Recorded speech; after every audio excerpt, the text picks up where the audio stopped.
Hey everyone, welcome to Patriot Soapbox, where I give you my commentary on the news of the day as reported by the Wall Street Journal. First up, the dog that was participated in the al-Baghdadi raid, Conan, was invited to the White House yesterday, and obviously he came. The dog's handler didn't come with because since he participated in the Baghdadi raid, which was classified, the guy's identity is classified, and therefore he couldn't come. But another soldier man was allowed to bring Conan. So Conan was actually the one casualty of the Baghdadi raid, or the one American casualty. Because casualty in military lingo doesn't mean death; it means death and injuries. He was hurt when part of the tunnel collapsed that he was chasing Baghdadi through, but within days he was back out and serving again. So it wasn't like it was that big of a casualty. Conan, he did chase down the Baghdadi, who ended up blowing himself up along with 3 children. So he's such a good boy. Such a good boy. All in related news, related because it has to do with animals. President Trump made animal cruelty a federal felony, and here's my thing on that. All right, okay, liberals, you hate everything Trump does. Do you hate this? Is this bad? Look at this is probably like the one. I'm pretty sure this will be like the one thing that Trump does throughout his administration that will gain universal support. That's my thinking. Or maybe liberals will be like, but Hillary would have done that if she was president. Trump should be impeached. Oh, he didn't ban meat. He just banned animal cruelty. Blah, blah, blah, blah. Something like that. So we'll see. But hopefully they can realize, look at Trump did something good. Something that actually pleased liberals. Finally. Maybe they'll shut up about it for him for one day and praise him for making it a felony. But who knows? Then there's another article listing up all of Vladimir Putin's wins this year. First of all, he's got he interfered in the 2016 election. Like, he didn't help Trump win. He just wanted to create chaos. That's all. That's what he wanted. And good job for him because he made it work. And now he actually said in public, great. Now they're blaming Ukraine, not us. Awesome. So all you never Trumpers who are pushing for impeachment, you're doing just what Putin wants. You people who were sound worse than Joe McCarthy with your anti-Russian rhetoric. You were doing exactly what Vladimir wants. Then he's also stirring up dissent in Great Britain over Brexit, making a tremendously messy exit from the EU and encouraging other countries to break away. He's got the US out of Syria, and let's not forget, NATO is starting to crack and crumble because Trump wants the rest of the members to pitch in their fair share of their defense budgets, but they don't want to. So, yes, good news for Vladimir Putin. Bad news for everybody else. That's not Russia or Syria or Turkey or China. So maybe never Trumpers should think about that next time they push for impeachment. They're playing right into Putin's hands. Then as Medicare for All is starting to slip in the polls, it's been not many people support it after they're informed by the poll takers what it actually does.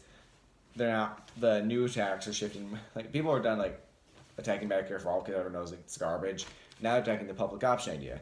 Apparently 65% of Americans do support the public option, but the opponents of it say that it's just step one towards Medicare for All because if you have a public option, it's like the public school system. Relatively few students go to private school or homeschooled compared to all the public schoolers. Why is that? Because the parents have two options: either A, pay property tax to fund public school and send their kids to private school and or homeschool, or just pay taxes for school and send their kids to that school. It's obvious. They take the free option over paying for other people to do the free option and then paying even more money for their own thing. So naturally, they're gonna go with the public school. They're gonna go with the public school option. The same thing is gonna happen with the public option, according to its opponents, and I agree with it because people are gonna buy it. People are gonna see that it's so much cheaper because it's funded by taxes and they're already paying taxes to fund it, and so they're going to drop their current plans en masse. And I mean, maybe not to the same degree that they've seen in the school system, but still, a good chunk of Americans will be on the public option, and voila, we'll have Medicare for All indirectly. Well, it's still technically a public option. Then Nancy Pelosi says that she's just waiting for some final commitments from the Trump administration on USMCA, whereas Trump says, it's right on your frickin' desk. Sign it. Like, bring it up for a vote. So, but she did say last week that she's not going to bring it up for a vote this year, so maybe she should, if she wants, like, she's up for election next year, so maybe she should work with Trump here if she doesn't want to lose her election. And then, hopping over to the op-eds page, first up, we have Marco Rubio wanting to, like, he's sort of in lockstep now with Elizabeth Warren because he wants, and I quote, common good capitalism, end quote. Elizabeth Warren is more like, her thing is like markets, making markets work for people. So they both have that sort of populist idea.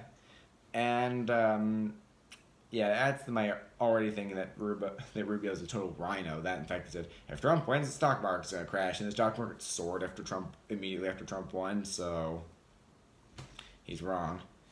But, I mean, yeah, well, the economy needs some reform and whatnot, but not the kind of reform they want.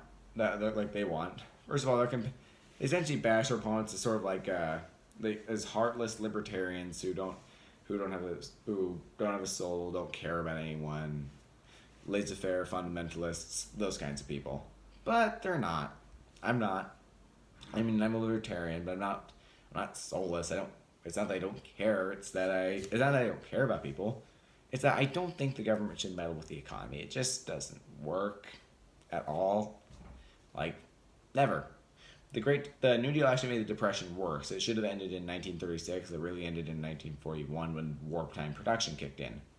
So, government intervention, and the reason why, and it wasn't Herbert Hoover, the guy before FDR, who launched the New Deal. It's not that he didn't do anything. It was heartless.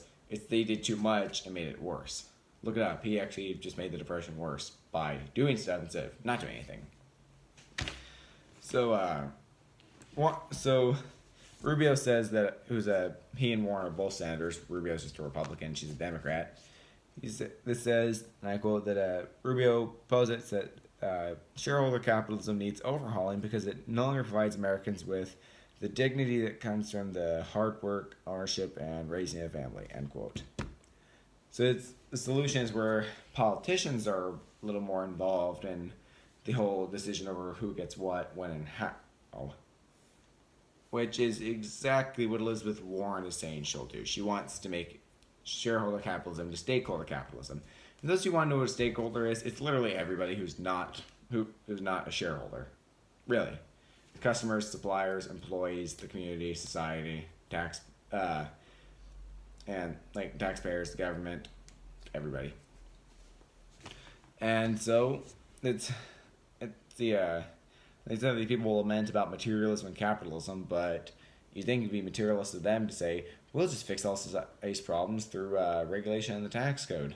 So, that's not going to work. And also finally, the whole idea of like, we're just trying to fix capitalism, that's what they said about the New Deal. That's what they said about the Great Society. They did not fix capitalism, they actually burdened it with more rules and debt that's owned by the government. And it's just bad what they did. I think that the Great Society is actually launched as the Democrats' revenge for the Civil Rights Act. Like, LBJ gets a lot of credit for passing the Civil Rights Act, and he did because he was president in 1964. But the circumstances of it is that the American people probably would have had his head if he didn't sign it. So it was like, sign it or, lose the election to Goldwater. But he did say, I'll have those N-words, voting Democrat for 200 years after that. And he aimed welfare programs at minorities. And because of the whole Jim Crow laws and whatnot, minorities are, on average, poorer than whites. And so, yes, poor whites were hooked on the program, so were poor minorities who may have a larger portion. And they came up with the idea that we're the good guys now. We're putting the whole Jim Crow stuff behind it. That's the Republicans. They did that. We're the nice guys. And it made things worse. Part of the problem is that Lyndon Johnson ended up incentivizing poverty. It was actually on the decline until he started his war on poverty, and like poverty, welfare dependency, a single parenthood through the roof once LBJ incentivized all those with so like food stamps, WIC, all that kind of stuff. Then finally, I believe I already said that Mike Bloomberg said that Bloomberg News, his news network, won't they'll still cover nice brain for president. They'll still cover the campaign, the election, and whatnot, but they won't investigate deeply into his campaign. They won't they don't run any ads specifically or articles specifically about him because that could look like propaganda, and they want to be an honest news network. And they also won't do any sort of investigations or digging into or critique or whatever into other candidates because that would look like he's using what's supposed to be honest reporting to badmouth people. But well, I can understand that makes sense. Since he still has holdings in it, that makes total sense. But he still is gonna investigate Trump, which seems wildly unfair. If he's gonna investigate Trump's tax returns and Ukraine dealings, then why not? I don't know, Joe Biden's conflict of interest in Ukraine, or Elizabeth Warren lying every other day about her biography. I'm Native American. No, she's not. Then she claims she was fired for being pregnant. No, she quit that job. And then she claims she didn't use her race to get ahead, completely ignoring the whole is she really a Native American debate, because that was all it was all about, and they proved that. He should if Bloomberg News really wants to be fair, then they should not investigate Trump, or just investigate and badmouth everybody. Either way, or Bloomberg could just temporarily divest his holdings in Bloomberg News, put him in a trust fund, give him to other managers, those kinds of people, on the condition that he gets them back if and when he loses the race for president, or just plain old drops out. So on that note about potential corruption on Bloomberg's part, I say goodbye until the next page of our soapbox. Don't forget to like and subscribe for more great daily content.